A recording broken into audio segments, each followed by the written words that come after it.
आखिर कौन था वो बादशाह जिसने जमीन के साथ साथ जिन्नात, हवा, चांद, परिंदों और हैवानों पर हुकूमत किया। ये एक ऐसा बादशाह था जिसने 10 या 20 साल नहीं बल्कि 700 साल से भी ज्यादा दिनों तक तमाम रूहे जमीन पर हुकूमत की। लेकिन उस बादशाह की मौत का मंजर इतना अजीब था जिसके बारे में किसी ने सोचा नहीं होगा। हजरात, जिस बादशाह के बारे में हम आपको बताने जा रहे हैं उनका नाम है हजरत सुलेमान अलैहिस्सलाम। अल्लाह रब्बुल इज्जत ने सुलेमान अलैहिस्सलाम को बेमिसाल सल्तनत अता की थी। आपकी हुकूमत न सिर्फ इंसानों बल्कि जिन्नातों और हैवानों पर भी थी। तमाम जिन्नात आपके हुक्म के ताबे थे और ये जिन्नात आपके कहने पर बड़े बड़े महल और बड़ी बड़ी इमारतें बनाते थे। उन जिन्नातों में कई जिन्नात काफिर और सरकश भी थे, लेकिन इसके बावजूद वो आपके फरमाबरदार थे। इतनी सारी नेमतें और इतनी बड़ी हुकूमत के बावजूद आपको भी मौत से निजात न थी और मौत आपको भी मुकर्रर वक्त पर आनी थी।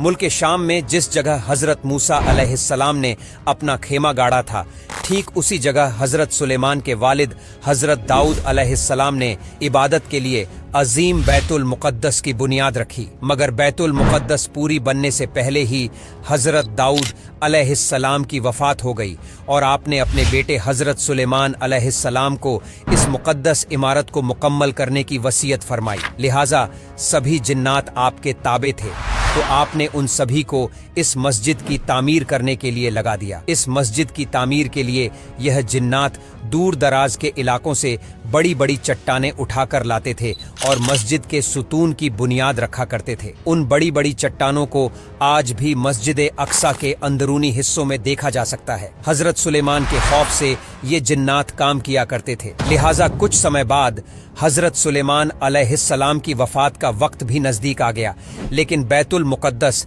अभी भी तैयार नहीं हुई थी। जब आपको यह एहसास हुआ कि आपकी वफात का वक्त नजदीक आ चुका है, तो आपने बारगाहे इलाही में यह दुआ की कि अल्लाह मेरी मौत इन जिन्नातों पर जाहिर ना हो और वो इसी तरह मेरे काम में लगे रहे। अगर जिन्नातों को हजरत सुलेमान की मौत का पता लग जाता तो वो वहीं काम छोड़ देते और बैतुल मुक़द्दस की तामीर अधूरी रह जाती। इसके बाद हजरत सुलेमान ने जिन्नातों को तामीर काम की जगह एक शीशे का छोटा सा मकान बनाने का हुक्म दिया, तो जिन्नातों ने उस शीशे के मकान को तामीर कर दिया। आप वहां गए और आपने वहां इबादत करनी शुरू की। आप अलैहिस्सलाम उस शीशे के महल में इबादत करने लगे। आप जब इबादत के लिए खड़े होते तो कई दिनों तक ऐसी ही इबादत किया करते। एक दिन जब जिन्नात बैतुल मुक़द्दस की तामीर में मशगूल थे, तो आप उसी शीशे के महल में इबादत करने के लिए गए। आपने अपना असा मुबारक जमीन पर रखा और उसका टेक लगाकर इबादत करना शुरू किया। इसी दौरान आपकी रूह कब्ज कर ली गई